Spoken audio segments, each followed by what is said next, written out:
नमस्कार विद्यार्थी मित्र हो, तुमचे सर्वांचे मनपूर्वक स्वागत।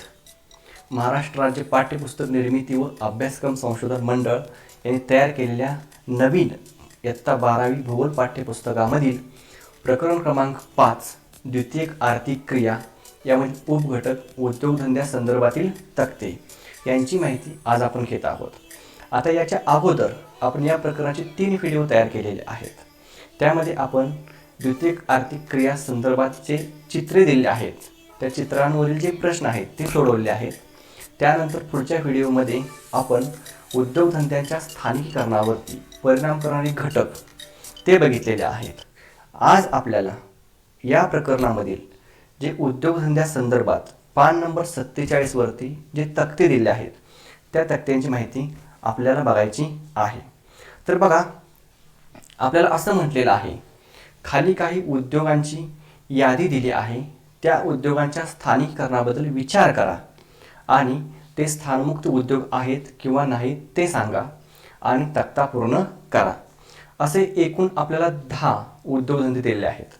त्यामध्ये वस्त्र उद्योग, सिमेंट उद्योग, हिरे तासणी उद्योग, मोबाईल उद्योग, कागद निर्मिती उद्योग, साखर उद्योग, अन्न प्रक्रिया उद्योग, माहिती तंत्रज्ञान आणि संगणक निर्मिती उद्योग, तेल शुद्धीकरण उद्योग, केसाच्या पिना निर्मिती उद्योग आणि त्याखाली आपल्याला एक तक्ता दिलेला आहे। आता त्या तक्त्यामध्ये बघा, आपल्याला एकूण 4 कॉलम दिसतात। उद्योगाचे नाव, आवश्यक कच्चा माल, पक्का माल, उद्योगाच्या स्थान निश्चितीवर परिणाम करणारे घटक आणि आपल्याला यामध्ये अजून एक कॉलम ॲड करावा लागणार आहे, तो म्हणजे हा उद्योग स्थानमुक्त आहे किंवा नाही आणि असेल तर त्याची कारणे। म्हणजे आपल्याला जे पाठीमागे एकूण 10 उद्योग दिलेले आहेत त्या उद्योगाची माहिती आपल्याला ह्या कॉलममधील जे मुद्दे आहेत त्यानुसार पूर्ण करायचे आहेत। म्हणजे पहिला जो उद्योग दिलेला आहे आपल्याला वस्त्र उद्योग, तर उद्योगाचं नाव लिहायचं, नंतर त्यासाठी आवश्यक कच्चा माल कुठला तो ते लिहायचा आहे, परत त्यातून पक्का माल कुठला तयार होतो ते लिहायचा आहे, परत त्या उद्योगधंद्याच्या स्थान निश्चितीवर म्हणजे स्थानिकीकरणावरती कुठले घटक परिणाम करतात त्याची माहिती लिहायची आहे आणि शेवटी हा उद्योग स्थानमुक्त आहे किंवा नाही याची माहिती बघणार आहोत। तर चला आपण आता पहिला जो उद्योग आहे वस्त्र उद्योग याची माहिती ह्या तक्त्यानुसार बघूया। पहिल्या उद्योगाचे नाव आहे वस्त्र उद्योग। या वस्त्र उद्योग म्हणजे काय बघा, तर ज्या ठिकाणी कापूस किंवा लोकर यापासून कापड तयार केले जाते किंवा कापडासाठी आवश्यक असणारा धागा तयार केला जातो, याचा समावेश हा वस्त्र उद्योगामध्ये केला जातो। यासाठी आवश्यक कच्चा माल हा प्रामुख्याने आवश्यक कच्च्या मालामध्ये कापूस, ताग, लोकर, रेशीम, रेयॉन, नायलॉन सारखे कृत्रिम धागे यांचा वापर करून कापड तयार केलं जातं। यामध्ये प्रामुख्याने शेतीमधून कापूस, ताग, त्याचबरोबर पशुपालनापासून लोकर, तसं रेशीम हे धागे मिळवले जातात। त्याचबरोबर कारखान्यामध्ये काही कृत्रिम धागे तयार केले जातात, त्यामध्ये रेयॉन असेल आणि नायलॉन असेल। या कच्च्या मालाचा वापर करून सुती वस्त्रोद्योग तयार केला जातो। आता यातून जे तयार होणारा पक्का माल आहे त्यामध्ये प्रामुख्याने सुती वस्त्र, लोकरी वस्त्र व तलम रेशमी वस्त्र यांचा समावेश होतो। म्हणजे या ठिकाणाहून प्रामुख्याने सुती वस्त्र तयार केलं जातंच, त्याचबरोबर जास्त थंडीमध्ये उबदार कपडे लोकरीपासून तयार केले जातात। त्याचबरोबर काही महागडी वस्त्र उच्च दर्जाची असतात ती रेशमीपासून तयार केली जातात। म्हणजे वस्त्र उद्योगातून तयार होणारा जो पक्का माल आहे तो आहे सुती वस्त्र, लोकरी वस्त्र, तलम रेशमी वस्त्र। आता या उद्योगाच्या स्थान निश्चितीवर किंवा स्थानिकीकरणावरती परिणाम करणारे घटक, प्रामुख्याने घटकांची विभागणी या ठिकाणी तुम्हाला 2 प्रकारामध्ये करून दिलेली आहे, एक प्राकृतिक घटक आणि दुसरे आर्थिक घटक। आता पाठीमागच्या व्हिडिओमध्ये आपण बघितलं आहे की उद्योगांच्या स्थानिकीकरणावर परिणाम करणारे घटक त्यामध्ये प्राकृतिक घटक आहेत, आर्थिक घटक आहेत, राजकीय घटक आहेत व इतर घटक आहेत। अशा 4 प्रकारामध्ये आपण उद्योगधंद्यांच्या स्थानिकीकरणावर परिणाम करणाऱ्या घटकांची विभागणी करतो। परंतु या ठिकाणी तुम्हाला 2 प्रकारामध्ये विभागणी करून दिलेली आहे। एक प्राकृतिक घटक आणि दुसरे आर्थिक घटक. ह्या आर्थिक घटकामध्ये आर्थिक घटक ही आहेत, राजकीय घटक ही आहेत आणि इतर घटक ही एकत्रित आर्थिक घटकामध्ये दिलेले आहेत. मग वस्त्र उद्योगाच्या स्थानिकीकरणावरती परिणाम करणारे घटक यामध्ये प्रामुख्याने कच्चा माल उपलब्धता, जागा, पाणी, त्याचबरोबर आर्थिक घटकामध्ये कुशल, अर्धकुशल कामगार, भांडवल, विविध रसायने, बाजारपेठ, वाहतुकीच्या सोयी इत्यादी घटक यावरती परिणाम करतात. आता प्रामुख्याने जर विचार केला तर आपण हा जो उद्योग आहे यासाठी एवढ्या घटकांची गरज असते. म्हणून हा उद्योग स्थानमुक्त उद्योग आहे किंवा नाही हे आपल्याला या कॉलममध्ये सांगायचे आहे. मग सुती वस्त्र उद्योग हा स्थानमुक्त आहे, कारण कच्चा माल व पक्का माल यांच्या वजनामध्ये फारसा फरक नाही. त्याचबरोबर कच्चा माल उपलब्ध असणाऱ्या कृषी क्षेत्रानजीक किंवा बाजारपेठेजवळ स्थापन करता येईल. म्हणजे हा जो सुती वस्त्र उद्योग आहे यासाठी लागणारा कच्चा माल म्हणजे काय लागतो तर कापूस, ताग, रेशीम, रेयॉन हे धागे आहेत आणि पक्का माल काय आहे तर वस्त्र आहेत. मग ह्या दोन्हींचा जो वजन आहे ते सारखेच असते आणि म्हणून हा उद्योग आपल्याला बाजारपेठेजवळही निर्माण करता येतो किंवा कच्चा माल उपलब्ध असणाऱ्या कृषी क्षेत्रानजीकही निर्माण करता येतो. म्हणजे हा उद्योग स्थानमुक्त आहे.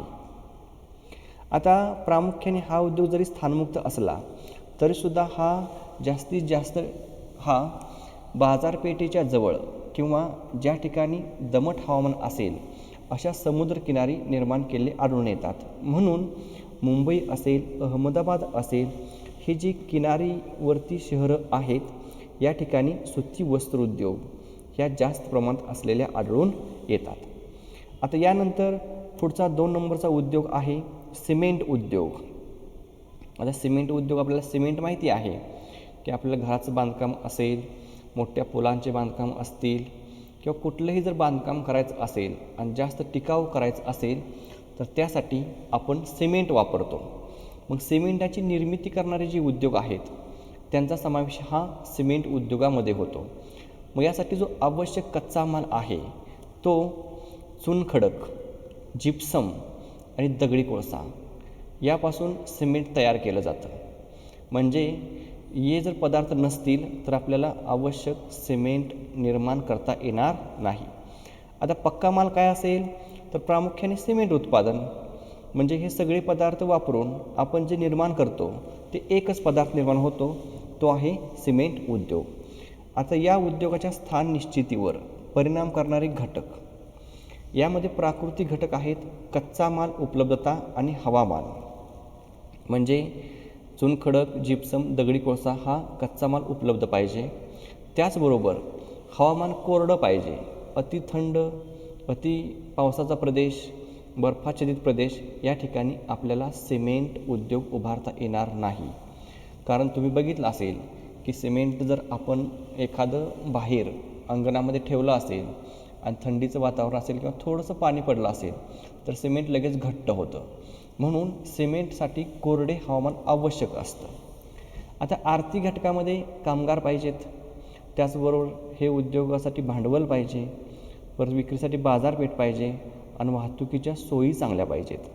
कारण सिमेंट हे वजनानं जास्त असतं, वजनदार सिमेंट आहे, म्हणून याची वाहतूक करण्यासाठी सुद्धा मोठी वाहने आवश्यक असतात.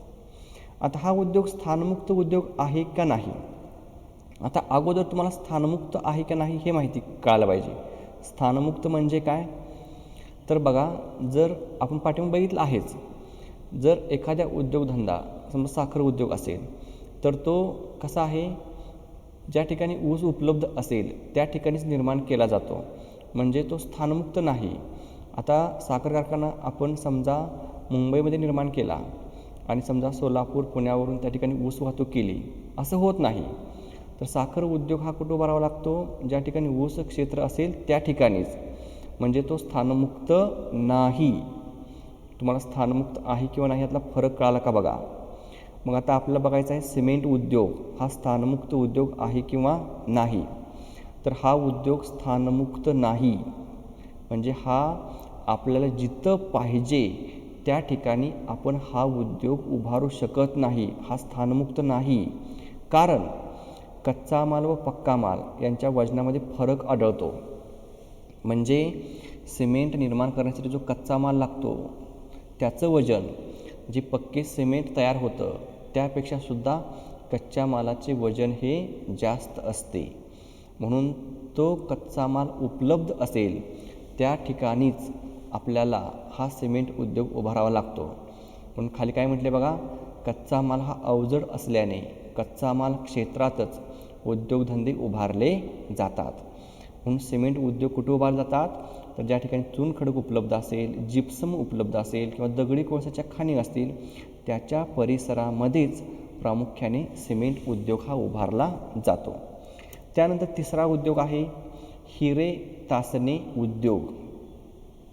आता हिरे तासणे उद्योग म्हणजे काय बघा, तर आपण ज्यावेळेस हिरे खरेदी करायला जातो त्यावेळेस हिऱ्यांना वेगवेगळ्या प्रकारचे पैलू पाडलेले असतात. मग जर पैलू व्यवस्थित पाडलेले असतील तर तो हिरा चांगला चकाकतो आणि त्या हिऱ्याला किंमत ही जास्त मिळते. म्हणून हिरे तासणे हा स्वतंत्र उद्योग आहे. मग यासाठी आवश्यक जो कच्चा माल आहे तो प्रामुख्याने कच्चे हिरे, परत मौल्यवान दुर्मिळ खडक किंवा त्याला आपण दगड म्हणतो. म्हणजे हिरे हे काय आहेत, एक प्रकारचा जमीन सापडणारा तो खडकच आहे, रूपांतरित खडकाचा तो प्रकार आहे. मग असे जर आपल्याला कच्चे हिरे हे जमिनीतून उत्खनन करून काढावे लागतात किंवा जो काही दुर्मिळ खडक आहे तो लागतो आणि ते जर असतील तरच आपण कच्च्या हिऱ्यावरती प्रक्रिया करू शकतो किंवा तो तासू शकतो. आता यातून पक्का माल काय तयार होईल, तर प्रामुख्याने उच्च प्रतीचे हिरे, परत पैलू पाडलेले हिरे आणि उच्च प्रतीचे दागिने. म्हणजे हिरे ज्यावेळेस तासले जातात त्यापासून ज्यावेळेस चांगले पैलू पडलेले असतील तर ते उच्च प्रतीचे हिरे असतात आणि त्याला किंमतसुद्धा जास्त असते. मग जर सर्वसामान्य पैलू पाडलेले हिरे असतील किंवा ओबडधोबड असतील तर त्याला किंमत जास्त मिळत नाही. त्याचबरोबर उच्च प्रतीचे दागिने म्हणजे हिरे वापरून काही दागिने निर्माण केले जातात, त्या दागिन्यांसुद्धा किंमत ही जास्त असते. म्हणून प्रामुख्याने हिरे तासणी उद्योगातून उच्च प्रतीचे हिरे, पैलू पाडलेले हिरे आणि दागिने यांची निर्मिती केली जाते. आता या उद्योगाच्या स्थान निश्चितीवर परिणाम करणारे घटक, प्राकृतिक घटकामध्ये आहे कच्चा माल उपलब्धता. म्हणजे जर कच्चे हिरे नसतील, मौल्यवान दुर्मिळ खडक नसेल तर आपण हिरे तासणे किंवा हिऱ्यांना पैलू पाडणे हा उद्योग करू शकणार नाही. त्याचबरोबर आर्थिक घटक, कुशल कामगार, भांडवल व बाजारपेठ. आता या ठिकाणी सगळ्यात महत्त्वाचा जो घटक आहे तो कुशल कामगार हा घटक खूप महत्त्वाचा आहे. कारण जर कुशल कामगार असतील तर ते हिऱ्यांना पैलू हे व्यवस्थित पाडतात आणि जसे पैलू पाडलेले आहेत त्यावर त्याची किंमत ठरते. म्हणून सुरत या ठिकाणी बघा हिऱ्यांना पैलू पाडणारा व्यवसाय आहे, त्या ठिकाणी कुशल कामगारसुद्धा उपलब्ध आहेत. आता दुसरा घटक आहे भांडवल. आता भांडवल कच्चे हिरे खरेदी करणे, कामगारांचे वेतन देणे यासाठी भांडवल आवश्यक असते. त्याचबरोबर बाजारपेठ. आता हिऱ्यांना बाजारपेठ उपलब्ध असणं गरजेचं आहे. आता सर्वसामान्य ज्या व्यक्ती असतात मग त्या व्यक्ती हिरे खरेदी करू शकत नाहीत. मग हिरे कोण खरेदी करतं, तर ज्या व्यक्ती श्रीमंत असतात, ज्यांच्याकडे भरपूर पैसा असेल त्या व्यक्ती हिरे खरेदी करतात. मग अशा पद्धतीने हिऱ्यासाठी बाजारपेठ उपलब्ध असणं किंवा त्यासाठी गिऱ्हाईक मिळणं हे खूप गरजेचे आहे.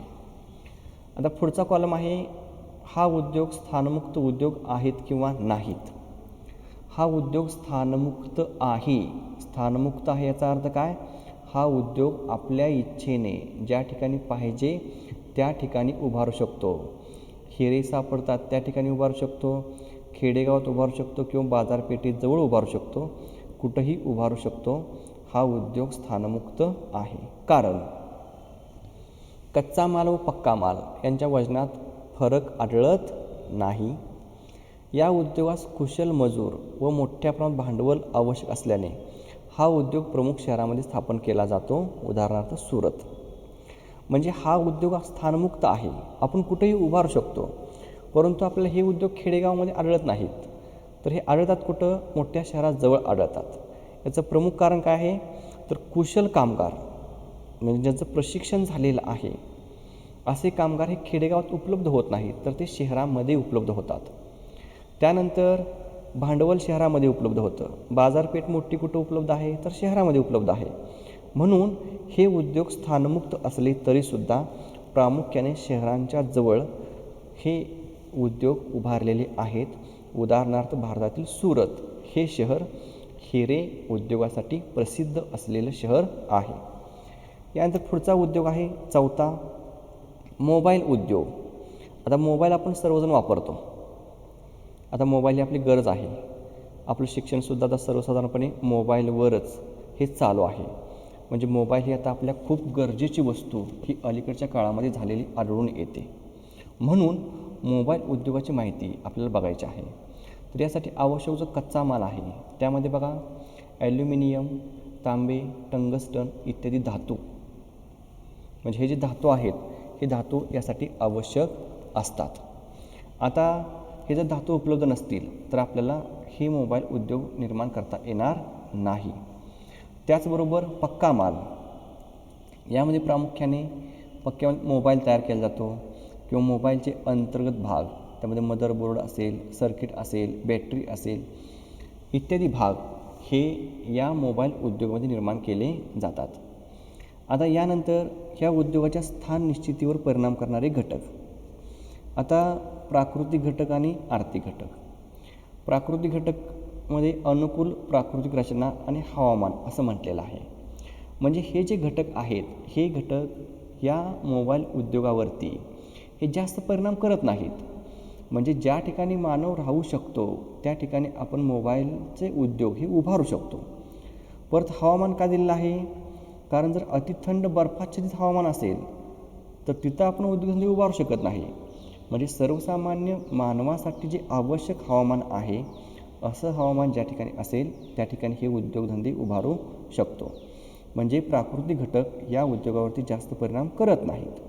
आर्थिक घटक, यामध्ये बघा कुशल कामगार, उच्च तंत्रज्ञान, भांडवल, बाजारपेठ इत्यादी. आता आर्थिक घटक मात्र मोबाईल उद्योगावरती जास्त परिणाम करतात. आणि त्यातील सगळ्यात महत्त्वाचे घटक कुठले आहेत? पहिले दोन, कुशल कामगार आणि उच्च तंत्रज्ञान. हे दोन घटक ह्या उद्योगधंद्यावरती जास्त परिणाम करतात. आता कुशल कामगार म्हणजे कोण वापरत असतात त्या ठिकाणी? तर इंजिनियर्स असतात, ज्यांनी वेगवेगळ्या प्रकारची ट्रेनिंग घेतलेली असतात. ते इंजिनियर या ठिकाणी कुशल कामगार म्हणून काम करतात. आणि उच्च तंत्रज्ञान लागतं. उच्च तंत्रज्ञान म्हणजे बघा आपल्याकडं पूर्वीचे जे बटनाचे मोबाईल होते, आपण बटन दाबायचं. आता बटनाचे मोबाईल नाहीत, आता कसे टच स्क्रीनचे मोबाईल आहेत. मग पूर्वी मोबाईलमध्ये नोकिया ही कंपनी चांगल्या दर्जाची होती, परंतु अलीकडच्या काळामध्ये नोकियाचे आपण हँडसेट जास्त वापरत नाही. मग हे का घडलं? तर नोकियाने उच्च तंत्रज्ञान वापरून आधुनिक मोबाईलची निर्मिती करणं गरजेचं होतं, परंतु त्यामध्ये ही कंपनी थोडीशी कमी पडलेली आहे उच्च तंत्रज्ञान वापरामध्ये. आणि इतर कंपन्यांनी कुशल कामगारांचा वापर करून उच्च तंत्रज्ञान वापरून चांगल्या दर्जाचे मोबाईल तयार केले आणि म्हणून त्या कंपन्यांचे मोबाईल आपल्याला जास्त खपत असलेले दिसून येतात. म्हणून ह्या उद्योगावरती, मोबाईल उद्योगावरती कुशल कामगार म्हणजे इंजिनियर्स आणि उच्च तंत्रज्ञान हे दोन घटक जास्त परिणाम करतात. त्याचबरोबर भांडवल, बाजारपेठ हे दोन घटकसुद्धा आहेत. मग भांडवल, बाजारपेठा जर उपलब्ध असतील तर त्याची विक्री करता येते किंवा उद्योगांसाठी आवश्यक भांडवल हे उभारता येते. हा उद्योग स्थानमुक्त आहे किंवा नाही? आता हा उद्योग स्थानमुक्त आहे म्हणजे हा उद्योग उद्योगपतीच्या मनानुसार तो कोणत्याही ठिकाणी उभारू शकतो. कारण कच्चा माल व पक्का माल यांच्या वजनात फारसा फरक आढळत नाही. या उद्योगास कुशल मजूर व मोठ्या प्रमाणात भांडवल, उच्च तंत्रज्ञान आवश्यक असल्याने हा उद्योग प्रमुख शहरामध्ये स्थापन केला जातो. म्हणजे आपण पाठीमागे बघितलं हिरे तासणी उद्योग, त्याच पद्धतीने हा मोबाईल उद्योगसुद्धा आहे. कारण मोबाईल उद्योगासुद्धा कुशल कामगार लागतात, भांडवल लागतं आणि उच्च तंत्रज्ञान लागतं आणि ह्या सर्व गोष्टी शहरांमध्ये मिळू शकतात. म्हणून प्रामुख्याने मोबाईल उद्योगसुद्धा मोठ्या शहरांमध्ये निर्माण केलेले आहेत. यानंतर पुढचा 5वा आहे कागद निर्मिती उद्योग. आपल्याकडे पुस्तकं आहेत, वह्या आहेत, ह्यांची जी निर्मिती केली जाते ते कागदापासून निर्मिती केली जाते. यासाठी जो आवश्यक कागद आहे तो निर्माण करावा लागतो. मग त्यासाठी जो आवश्यक कच्चा माल आहे त्यामध्ये वने, कागदाचा लगदा पुरवणारी वनस्पती, पाणी, विविध रसायने. आता कागद हा प्रामुख्याने बांबू ह्या वनस्पतीपासून तयार केला जातो. मग अशा प्रकारची बांबूची वनं असणे किंवा बांबूच्या वनस्पती असणं हे खूप गरजेचं आहे. त्याचबरोबर पाणी पाहिजे आणि कागद निर्माण करण्यासाठी त्यामध्ये मिक्स करण्यासाठी वेगवेगळी रसायने पाहिजेत. ह्या आवश्यक कच्चा माल असेल तर कागद निर्मिती उद्योग उभारता येतो. पक्का माल, यामध्ये वेगवेगळ्या प्रकारचा कागद हा तयार केला जातो. आता या ठिकाणी वेगवेगळ्या प्रकारचा कागद असं का म्हटलेलं आहे? कारण आपल्या वहीचा कागद बघा, त्यानंतर आपल्या पुस्तकाचा कागद बघा, परत आपल्याकडे जे पैसे असतात, नोटा, त्यांचा कागद बघा. ह्या कागदामध्ये फरक आहे. म्हणजे आपल्याकडे जे पैसे असतात ते पैसे आपण जर पाण्यामध्ये भिजवले तरीसुद्धा त्याचा रंग जात नाही. म्हणजे तो जो कागद वापरला असतो तो उच्च प्रतीचा कागद असतो. आणि आपण ज्या वह्या घेतो रफ कामासाठी त्या कसा असतो कागद? तो कच्चा कागद असतो, हलका कागद असतो.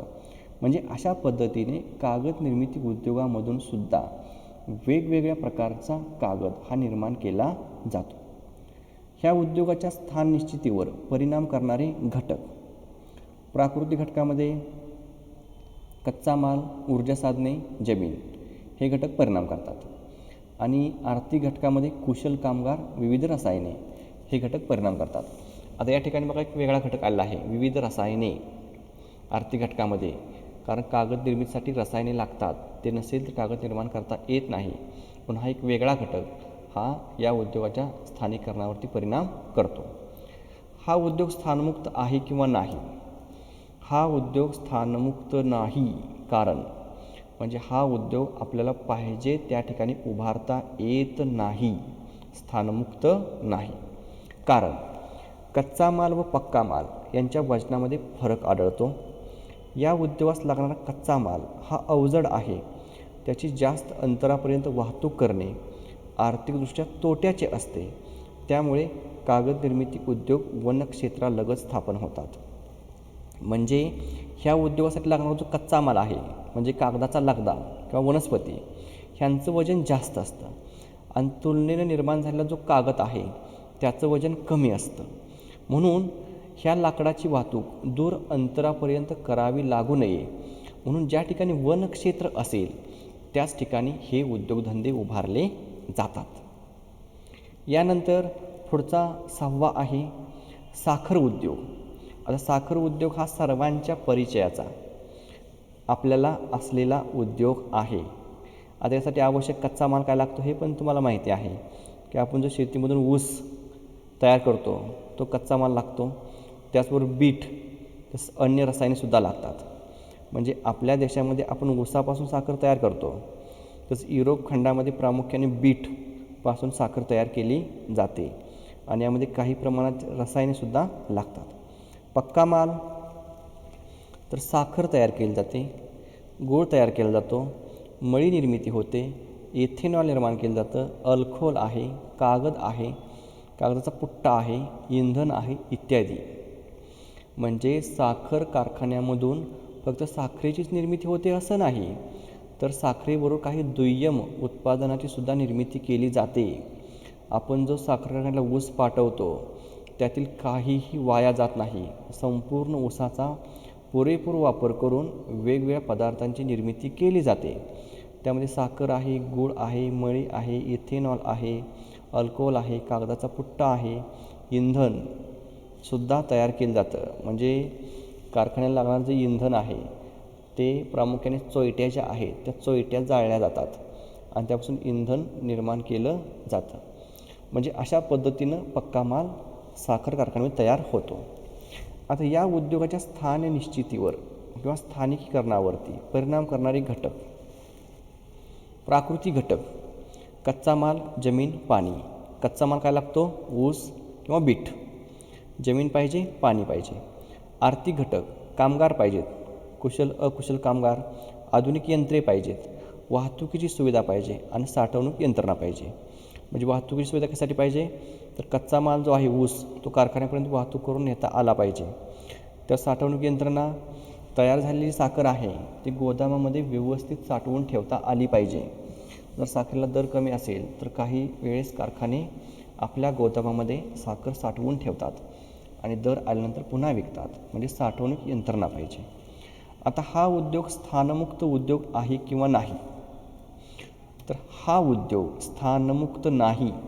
कारण स्थानमुक्त नाही याचा अर्थ काय? हा उद्योग आपल्याला पाहिजे त्या ठिकाणी उभारता येत नाही. आपण म्हटलं की मोठी शहरं आहेत, पुणे एक आहे, मुंबई आहे. आपण मुंबईला साखर कारखाना उभा करू किंवा पुण्याला उभा करू असं नाही होत. तर हा उद्योग स्थानमुक्त नाही. तर याची कारणं काय आहेत बघा. तर कच्चा माल व पक्का माल यांच्या वजनात फरक आढळतो. ऊस हा प्रमुख कच्चा माल असून हा अवजड व नाशवंत कच्चा माल आहे. ऊसाची तोडणी झाल्यानंतर 24 तासाच्या आत गाळप व्हावी लागते, अन्यथा साखरेचा उतारा कमी मिळतो. म्हणजे ही जी प्रमुख कारणं आहेत त्यामुळं साखर उद्योग हा ज्या ठिकाणी ऊस क्षेत्र असेल त्या ठिकाणीच निर्माण केला जातो. कारण ऊसाची तोडणी केल्यानंतर त्याची 24 तासाच्या आत गाळप करावं लागतं, अन्यथा त्यातील साखरेचा उतारा कमी पडतो. परत ऊसाची आणि निर्माण झालेल्या साखरेची जर तुलना केली तर ऊसाचं वजन हे जास्त असतं, तुलनेनं त्यापासून निर्माण होणारी साखर जी आहे ती कमी प्रमाणात असते. म्हणजे समजा आपण 100 टन ऊस नेला, म्हणजे ज्यावेळेस आपले 100 किलो ऊस असेल तर सर्वसाधारणपणे त्यापासून 10 ते 12 किलो साखर होते. म्हणजे जवळपास 90 किलो वजन हे कमी होतं. म्हणून साखरेची वाहतूक करता येते, पण ऊसाची वाहतूक दूर अंतरापर्यंत करणे हे आर्थिकदृष्ट्या परवडत नसते. त्याचबरोबर ऊस हा नाशवंत आहे. 24 तासामध्ये गाळप केलं नाही किंवा जास्त वेळ गेला तर त्यातली साखर आपल्याला पाहिजे तेवढी मिळत नाही. म्हणून साखर उद्योग हा स्थानमुक्त उद्योग नाही. यानंतर पुढचा आहे 7वा, अन्न प्रक्रिया उद्योग. आता अन्न प्रक्रिया उद्योग म्हणजे काय तुम्हाला माहिती पाहिजे. तर आपण तयार कुरकुरे घेतो, ज्यूस घेतो किंवा तयार आपण आट्टा हा किराणा माल दुकानातून आणतो, वेगवेगळ्या प्रकारच्या डाळी आणतो. हे जे सगळे परत बेकरीची काही उत्पादनं आणतो, बेकरीतून पेढे आणतो किंवा इतर अन्नपदार्थ आणतो, ह्या सगळ्यांचा समावेश हा अन्न प्रक्रिया उद्योगामध्ये केला जातो. मग यासाठी जो आवश्यक कच्चा माल आहे त्यामध्ये प्रामुख्याने फळे, दूध, फुले, तेलबिया, अन्नधान्य, मांस, मासे, अंडी ही जी कृषीजन्य आणि पशुजन्य जी पदार्थ आहेत, म्हणजे शेतीमधून आणि पशुपासून जे पदार्थ आपण मिळवतो त्या सगळ्यांचा वापर हा कच्चा माल म्हणून या ठिकाणी केला जातो. यातून जो पक्का माल आहे ते काय आहेत. तर फळांचे रस आहेत, लोणचे, मुरंबे, जाम तयार करणे, परत तयार पीठ, हवाबंद तयार केलेले अन्नपदार्थ, कुरकुरे, सुकवलेले खारवलेले मासे, खाद्यतेल, हे जे पदार्थ आहेत हे पदार्थ अन्न प्रक्रिया उद्योगातून निर्माण केले जातात. उद्योगाच्या स्थान निश्चितीवर परिणाम करणारे घटक. आता यामध्ये प्राकृतिक घटक प्रामुख्याने कच्चा माल, हवामान, पाणी हे घटक परिणाम करतात. आणि आर्थिक घटकामध्ये आधुनिक यंत्रे पाहिजेत, कुशल मनुष्यबळ पाहिजे, भांडवल पाहिजे, साठवणूक क्षमता पाहिजे आणि वाहतुकीचं वितरण पाहिजे. हे जर घटक असतील तर आपल्याला हा उद्योग उभारता येतो. अन्न प्रक्रिया उद्योग स्थानमुक्त उद्योग आहे किंवा नाही. तर हा उद्योग स्थानमुक्त नाही, म्हणजे पाहिजे तिथं आपण उभारू शकत नाही. कारण कृषी व पशु उत्पादने नाशवंत व अवजड असतात. त्यामुळे अन्न प्रक्रिया उद्योग प्रामुख्याने कृषी क्षेत्रानजीक म्हणजेच कच्चा माल उपलब्ध असणाऱ्या ठिकाणी निर्माण केले जातात. म्हणजे अन्न प्रक्रिया उद्योगासाठी प्रामुख्याने शेतीमधून मिळणारं अन्नधान्य असेल, फळे असतील, फुले असतील, तेलबिया असतील, ह्यांचा वापर हा केला जातो. मग हे पदार्थ कसे आहेत? नाशवंत आहेत. फळांची वाहतूक आपण दूर अंतरापर्यंत करू शकत नाही किंवा दूध असेल, दुधाची वाहतूक आपण जास्त अंतरापर्यंत करू शकत नाही. म्हणून जे काही दुधावरती प्रक्रिया करणारे दूध संघ असतील तर ते दूध संघ आपल्याला ज्या ठिकाणी दुधाचं कलेक्शन होतं त्याच्या जवळच निर्माण केले जातात. मग त्यामध्ये आपल्याकडचे प्रसिद्ध चितळे असतील, कोयना असेल, हे जे मोठे मोठे दूध आहेत ते दूध संघ काय करतात तर त्याच ठिकाणी दुधाची म्हणजे कलेक्शन करतात, त्याच ठिकाणी वेगवेगळे पदार्थ बनवतात. मग तूप असेल किंवा इतर पदार्थ असतील ते तयार केले जातात आणि ते पदार्थ परत पुणे, मुंबईसारख्या मोठ्या शहरांना पाठवले जातात. त्याचबरोबर काही वेळेस दूधसुद्धा पाठवलं जातं. व दुधावरती प्रक्रिया करून परत वातानुकूलित म्हणजे ज्याच्या फ्रीजिंगची सुविधा उपलब्ध असते असे टँकर आहेत. त्या टँकरच्या साहाय्याने दुधाची वाहतूक ही मोठ्या शहरांपर्यंत केली जाते. मग अशा पद्धतीनं हे घटक नाशवंत असल्यामुळे प्रामुख्याने ज्या ठिकाणी उपलब्ध कृषी उत्पादने किंवा पशु उत्पादने उपलब्ध आहेत त्याच ठिकाणी हे उद्योगधंदे उभारले जातात. पुढचा आहे 8वा, माहिती तंत्रज्ञान व संगणक निर्मिती उद्योग. आता माहिती तंत्रज्ञान व संगणक निर्मिती उद्योग म्हणजे काय तर प्रामुख्याने संगणक किंवा कम्प्युटर, ह्या कम्प्युटरसाठी लागणारं जे हार्डवेअर असेल आणि सॉफ्टवेअर असेल याच्या निर्मितीचे उद्योग. आता हार्डवेअर म्हणजे काय तर संगणकासाठी आपल्याला जे वेगवेगळे भाग दिसतात, मग संगणकाचा लॅपटॉप असेल किंवा आपल्याकडे जर डेस्कटॉप संगणक असेल तर मॉनिटर असेल, कीबोर्ड असेल, माऊस असेल, स्पीकर असेल, वेब कॅमेरा असेल, हे जे सगळे आहेत त्याला हार्डवेअर म्हणतो. आणि संगणकाच्या अंतर्गत भागामध्ये जे जर कार्य चालतं त्यासाठी जो आज्ञावलीचा संच असतो त्याला आपण सॉफ्टवेअर म्हणतो. मग ह्या दोन्हीची निर्मिती करणारी जे उद्योगधंदे आहेत त्यांना माहिती तंत्रज्ञान व संगणक निर्मिती उद्योग असे म्हणतो. यासाठी जो आवश्यक कच्चा माल आहे त्यामध्ये ॲल्युमिनियम, तांबे, जस्त इत्यादी धातू, इलेक्ट्रॉनिकचे वेगवेगळे भाग यांचा समावेश हा या ठिकाणी कच्चा माल म्हणून केला जातो. पक्क्या मालामध्ये संगणक, सॉफ्टवेअर, हार्डवेअर, संगणकपूरक साहित्य किंवा साधने यांची निर्मिती केली जाते. सॉफ्टवेअर, हार्डवेअर मी तुम्हाला सांगितलं. संगणकपूरक साहित्य म्हणजे काय, संगणकाला जे आपण बाह्य साधने जोडतो त्यामध्ये प्रिंटर असेल, फ्लॉटर्स असतील, बारकोड रीडर्स असतील, वेब कॅमेरे असतील, ह्या सगळ्यांना संगणकपूरक साधने असे म्हणतात. यांची निर्मिती केली जाते. उद्योगाच्या स्थान निश्चितीवर परिणाम करणारे घटक यामध्ये प्रामुख्याने प्राकृतिक घटक जास्त परिणाम करत नाहीत. म्हणून काय म्हटलं आहे, मानवी जीवनास अनुकूल असणारी प्राकृतिक रचना, म्हणजे मानव ज्या ठिकाणी राहू शकतो त्या ठिकाणी हे उद्योगधंदे आपल्याला उभारता येतात. आर्थिक घटक हे मात्र महत्त्वाचं आहे. अत्यंत कुशल मजूर, अभियंते, भांडवल, वाहतूक, बाजारपेठ इत्यादी. या संगणक उद्योगावरती सगळ्यात जास्त परिणाम करणारा घटक कुठला आहे, अत्यंत कुशल मजूर म्हणजे अभियंते, ज्याला आपण हार्डवेअर इंजिनियर किंवा सॉफ्टवेअर इंजिनियर म्हणतो. ते जर जास्त चांगल्या दर्जाचे असतील म्हणजे हुशार असतील तरच तो संगणक उद्योग आपल्याला मोठ्या प्रमाणात पुढं नेता येतो. म्हणून सॉफ्टवेअर इंजिनियर्सना पगारसुद्धा त्याच पद्धतीनं असतो. त्यांचा महिन्याला पगार किती असतो, लाखांमध्ये असतो. 1 लाख, 2 लाख, 3 लाख, 10 लाखापर्यंत पगार किंवा त्यापेक्षा जास्तही पगार त्यांना महिन्याला मिळतात. म्हणजे अशा पद्धतीने हुशार कामगार असणं हे या उद्योगांसाठी खूप आवश्यक आहे. हा उद्योग स्थानमुक्त उद्योग आहेत किंवा नाहीत, तर हा उद्योग स्थानमुक्त आहे. म्हणजे आपल्याला पाहिजे त्या ठिकाणी आपण हा उद्योगधंदे उभारता येतो. तरीसुद्धा यासाठी कच्च्या मालाचा परिणाम जास्त होत नसून कुशल कामगार आवश्यक असतात. म्हणून हे उद्योग मोठी शहरे किंवा शहरालगत स्थापन करता येतात. म्हणून आपल्या देशामध्ये विचार केला, आपल्या इथं मगरपट्टा म्हणजे पुणे, परत बेंगलोर आणि हैदराबाद या ठिकाणी हा माहिती तंत्रज्ञान उद्योग हा मोठ्या प्रमाणात चालतो. आपल्यातले सुद्धा इंजिनियर्सनी तयार केलेले सॉफ्टवेअर आपण जगाला निर्यात करतो. म्हणजे अशा पद्धतीनं हा उद्योगधंदा एक प्रभावी आणि आधुनिक उद्योगधंदा असलेला आढळून येतो. यानंतर पुढचा आहे 9वा, तेल शुद्धीकरण उद्योग. आता तेल शुद्धीकरण उद्योग म्हणजे कुठलं, खाद्यतेल नाही, आपण जे पेट्रोल, डिझेल, रॉकेल हे जे वाहनांसाठी वापरतो त्याचा समावेश हा तेलांमध्ये केला जातो. त्याला आपण खनिज तेल असं सुद्धा म्हणतो. मग उद्योगाचं नाव काय दिलेलं आहे, खनिज तेल शुद्धीकरण उद्योग. आपल्याकडे जे पेट्रोल येतं, डिझेल येतं, आपण पेट्रोल लगेच गाडीमध्ये टाकतो आणि गाडी चालू करतो, व्यवस्थित आपली गाडी चालते. परंतु ज्यावेळेस हे पेट्रोल जमिनीमधून उत्खनन करून काढले जाते त्यावेळेस ते शुद्ध नसतं, तर अशुद्ध असतं एकत्रित. म्हणजे त्याला क्रूड ऑइल किंवा खनिज तेल असं म्हणतात. त्यामध्ये पेट्रोल, डिझेल, रॉकेल किंवा इतर पदार्थ सगळे मिक्स असतात. मग काय करतात, ते कारखान्यामध्ये आहे असं सर्व पदार्थ उत्खनन करायचे, कारखान्यामध्ये घेऊन जायचं आणि तिथं गेल्यानंतर त्याला उष्णता द्यायची आणि विशिष्ट प्रकारच्या उष्णतेवरती वेगवेगळे पदार्थ हे बाजूला होतात.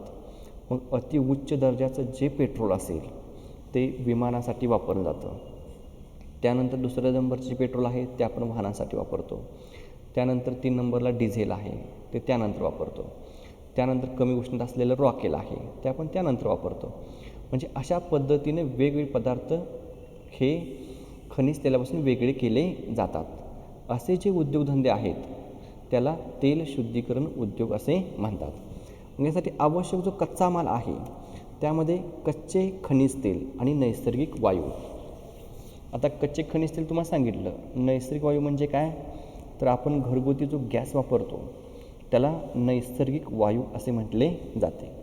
पक्का माल काय तयार होतो, तर पेट्रोल, डिझेल, रॉकेल, नैसर्गिक वायू इत्यादी प्रमुख इंधने, तसेच वंगण असेल, रबर असेल, प्लास्टिक निर्मितीत वापर इत्यादी पदार्थ हे यातून निर्माण केले जातात. आता उद्योगाच्या स्थान निश्चितीवर परिणाम करणारे घटक. आता यामध्ये प्राकृतिक घटक जे आहेत त्यामधला कच्चा माल हा घटक सर्वात जास्त परिणाम करतो. कारण जर खनिज तेल उपलब्ध असेल त्या ठिकाणीच आपण ते शुद्धीकरण प्रकल्प उभारू शकतो. जर खनिज तेल उपलब्धच नसेल, कच्चा माल उपलब्ध नसेल, तर आपण त्यावर प्रक्रिया करणारे शुद्धीकरण प्रकल्प उभारू शकत नाही. म्हणून सर्वात जास्त परिणाम करणारा घटक आहे कच्चा माल. परत आहे मग विस्तृत जागा. कारखाने उभारण्यासाठी विस्तृत जागा लागते. परत आर्थिक घटकामध्ये आधुनिक तंत्रज्ञान पाहिजे, वाहतूक पाहिजे, साठवणूक क्षमता पाहिजे. हे घटकसुद्धा काही प्रमाणात तेल शुद्धीकरण उद्योगावरती परिणाम करतात. हा उद्योग स्थानमुक्त आहे किंवा नाही, हा उद्योग स्थानमुक्त नाही. आपण कुठंही उभारू शकत नाही, कारण या उद्योगासाठी लागणारा कच्चा माल जेथे उपलब्ध असेल तेथेच उभारला जातो. खनिज तेलाचा व्यापार, कच्चे खनिज तेल यांची वाहतूक मोठ्या जहाजामधून होते. त्यामुळे काही प्रक्रिया उद्योग बंदरालगत आढळून येतात. म्हणजे हा स्थानमुक्त उद्योग नाही. ज्या ठिकाणी कच्चा माल उपलब्ध असेल त्या ठिकाणी निर्माण करता येतो. परंतु हे जे उद्योग आहेत ते प्रामुख्याने काही समुद्रकिनारी निर्माण केले जातात. कारण कच्च्या तेलाची वाहतूक हे मोठ्या टँकरमधून केली जाते आणि मग हे टँकर मोठ्या बंदराच्या नजीक येतात आणि त्या ठिकाणीच त्याची वाहतूक करता येते, त्यावरती प्रक्रिया करता येते. म्हणून प्रामुख्याने असे जे उद्योगधंदे आहेत ते समुद्रकिनारी निर्माण केलेले आढळून येतात. यानंतर शेवटचा आहे 10वा, केसांच्या पिना निर्मिती उद्योग. आता केसांच्या पिना निर्मिती उद्योग आपल्याकडे ज्यावेळेस जास्त प्रमाणात ह्या केसांच्या पिना निर्मिती उद्योग हे चालतो, कारण ज्यांना आवश्यक असेल ते केसांच्या पिना हे वापरतात. यासाठी आवश्यक कच्चा माल कुठला आहे, स्टील, ॲल्युमिनियम इत्यादी धातू. म्हणजे ज्या पिना आहेत केसांच्या त्या स्टीलपासून तयार केल्या जातात किंवा ॲल्युमिनियमपासूनसुद्धा तयार केल्या जातात. पक्का माल काय होतो, केसांच्या पिना, क्लिप, तसेच केसांच्या वेगवेगळ्या रचनेसाठी आवश्यक साहित्य. म्हणजे आपल्याकडे आता बघा वेगवेगळ्या प्रकारच्या फॅशन येतात आणि फॅशननुसार केसांची रचनासुद्धा बदलते आणि मग ही जर केसांची वेगवेगळ्या प्रकारची रचना करायची असेल तर तशाच प्रकारच्या पिना किंवा क्लिप्स लागतात. मग याची निर्मिती ही या पिना निर्मिती उद्योगामध्ये केली जाते. उद्योगाच्या स्थान निश्चितीवर परिणाम करणारे घटक. आता प्राकृतिक घटक जास्त परिणाम करत नाहीत. मानवी वसाहतीसाठी आवश्यक असणारी भौगोलिक परिस्थिती पुरेशी असते. आर्थिक घटक मात्र परिणाम करतात. यासाठी कुशल अकुशल कामगार, वाहतूक क्षमता, साठवणूक क्षमता, उत्तम विक्री कौशल्य हे घटक या ठिकाणी परिणाम करतात. आता या ठिकाणी बघा एक नवीन आलेलं आहे, उत्तम विक्री कौशल्य. म्हणजे ह्या जर पिना तुम्हाला विकायच्या असतील तर त्याचं चांगलं मार्केटिंग करता आलं पाहिजे. म्हणजे सांगता आलं पाहिजे की ह्या पिना अशा प्रकारच्या आहेत, या पिना वापरल्या तर तुम्हाला चांगल्या फॅशनेबल केसाची रचना करता येईल, असं मार्केटिंग करता आलं तर याची विक्री जास्त होते. म्हणून उत्तम विक्री कौशल्य असणं सुद्धा गरजेचे आहे. हा उद्योग स्थानमुक्त उद्योग आहे किंवा नाही, तर हा उद्योग स्थानमुक्त नाही. कारण या उद्योगासाठी कच्चा माल जिथे उपलब्ध असेल तेथेच उभारला जातो. म्हणजे स्टील जिथं असेल, ॲल्युमिनियम जिथं असेल तिथं उभारला जातो. खनिज तेलाचा व्यापार, कच्चे खनिज तेल यांची वाहतूक मोठ्या जहाजाने होते, त्यामुळे काही प्रक्रिया उद्योग बंदरालगत आढळून येतात. हे पाठीमागच्या ह्याचं खनिज तेलाचं आहे. हे खालचा मुद्दा घेऊ नका, तो वरचा जो आहे तेवढा एकच घ्या. आता यानंतर आपल्याला पुढचा जो मुद्दा आहे तो आहे औद्योगिक प्रदेश. आपल्या पान नंबर 47 वरती आहे औद्योगिक प्रदेश. आता या ठिकाणी औद्योगिक प्रदेशाचा तुम्हाला अर्थ दिलेला आहे. उद्योगधंद्यांसाठी अनुकूल घटकांमुळे विशिष्ट प्रदेशामध्ये वेगवेगळ्या उद्योगधंद्यांचे केंद्रीकरण झालेले असते, अशा क्षेत्रांना औद्योगिक प्रदेश असे म्हणतात. अशा प्रदेशामध्ये उद्योगधंदे, पाणी पुरवठा, मजूर, वाहतूक इत्यादी सुविधांचा विभागून फायदा घेतात. औद्योगिक प्रदेशातील अनेक उद्योग एकमेकांवर अवलंबून असतात किंवा परस्परांना पूरक असतात. आता औद्योगिक प्रदेश म्हटल्यानंतर एवढंच लक्षात ठेवायचं की ज्या ठिकाणी उद्योगांचे केंद्रीकरण झालेलं आहे, म्हणजे अनेक प्रकारचे उद्योग हे एका ठिकाणी आढळून येतात. उदाहरणार्थ MIDC असते बघा. MIDCमध्ये वेगवेगळे कारखाने असतात. ते काय आहे? औद्योगिक प्रदेश आहे. परत पुणे मुंबईला आपण गेलो तर त्या ठिकाणी एकाच ठिकाणी वेगवेगळ्या प्रकारचे कारखाने आढळतात. मग असा जर प्रदेश असेल, अनेक उद्योगधंद्यांचं जर एका ठिकाणी केंद्रीकरण झालं असेल तर त्याला औद्योगिक प्रदेश असे म्हणतात. मग यामध्ये जमीन असेल, पाणी असेल इत्यादी सुविधा विभागून वापरल्या जातात. त्याचबरोबर काही उद्योगधंदे हे एकमेकावर अवलंबून असतात किंवा परस्पराशी संबंधितसुद्धा असतात. आता यानंतर आपल्याला पान नंबर 47 वरती करून पहा असं म्हटलं आहे.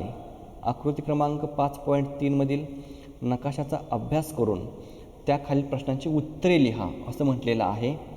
आणि जो नकाशा आहे तो नकाशा पान नंबर 48 वरती दिलेला आहे आणि त्याचे जे प्रश्न आहेत ते प्रश्न पान नंबर 47 वरती आहेत. मग या ठिकाणी तुम्हाला नकाशा दिलेला दिसतो आणि जे प्रश्न आहेत 1 ते 7 हे प्रश्नसुद्धा आहेत. आता आपल्याला या नकाशाचे निरीक्षण करायचं आहे आणि ह्या प्रश्नांची उत्तरं द्यायची आहेत.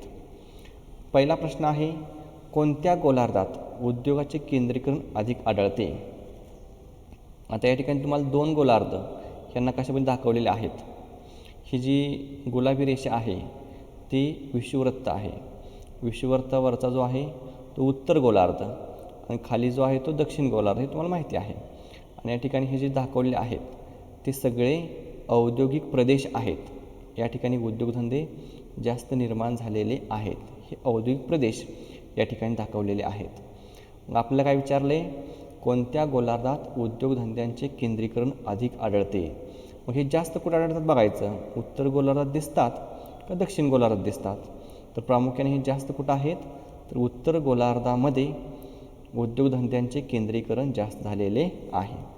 आता या ठिकाणी जर तुम्हाला नकाशा दिसत नसेल, तुमच्या पुस्तकात पान नंबर 48 वरती बघा, त्या ठिकाणी तुम्हाला व्यवस्थित दिसेल. कारण या ठिकाणी जर तुमचं इंटरनेटचं स्पीड कमी असेल तर हा नकाशा व्यवस्थित दिसणार नाही.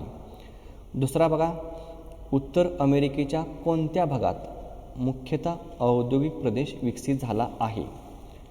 कुठला खंड विचारला आहे बघा, उत्तर अमेरिकेच्या कोणत्या भागात? इथं उत्तर अमेरिका हा खंड आहे, इथून हा. या ठिकाणी तुम्हाला कुठं कुठं दिसतो बघा, तर प्रामुख्याने आग्नेय, दक्षिण, पश्चिम या भागामध्ये जास्त विकास झाला आहे. आग्नेय भाग कुठला आहे? हा. परत दक्षिण भाग कुठला आहे? हा. आणि पश्चिम भाग हा. या ठिकाणी जास्त विकास झालेला आहे. उत्तर भाग आणि मध्य भाग या ठिकाणी अमेरिकेत उद्योगधंदे खूपच कमी आहेत, जास्त आढळत नाहीत. मग हा जो आग्नेय भाग आहे, ह्या आग्नेय आणि ईशान्य हा जो आहे तो ईशान्य भाग आहे. ह्या ईशान्य संयुक्त संस्थाने जो आहे, ह्या ईशान्येस प्रामुख्याने न्यू इंग्लंड, न्यूयॉर्क, मध्य अटलांटिक प्रदेश असा आहे. त्या दक्षिणेला जो आहे त्यामध्ये मध्य पश्चिमी प्रदेश आहे.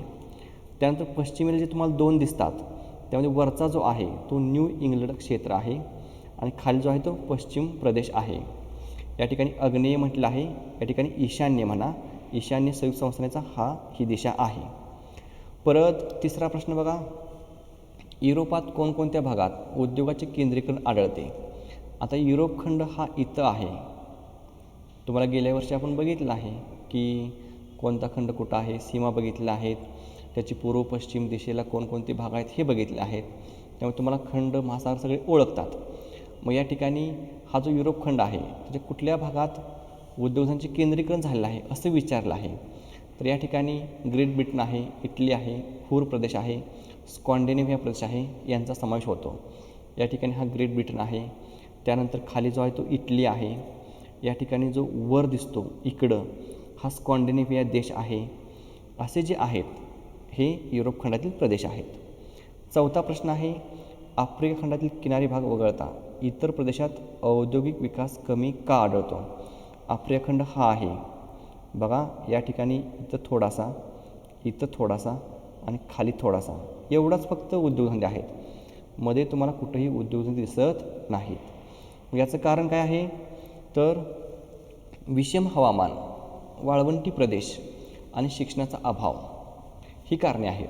यात हे जर आफ्रिका खंड आहे त्या ठिकाणी वाळवंट बघा, जगातील सर्वात मोठं सहारा वाळवंट आफ्रिका खंडात आढळते. विषम हवामान, या ठिकाणी जे कांगो नदीचं खोरं आहे त्या ठिकाणी घनदाट वनं आहे, दररोज दुपारी पाऊस पडतो, दमट हवामान आहे, म्हणजे अशा प्रकारचं विषम हवामान आहे. आणि त्याचबरोबर या खंडामध्ये शिक्षणाचा अभाव हा खूपच कमी आहे.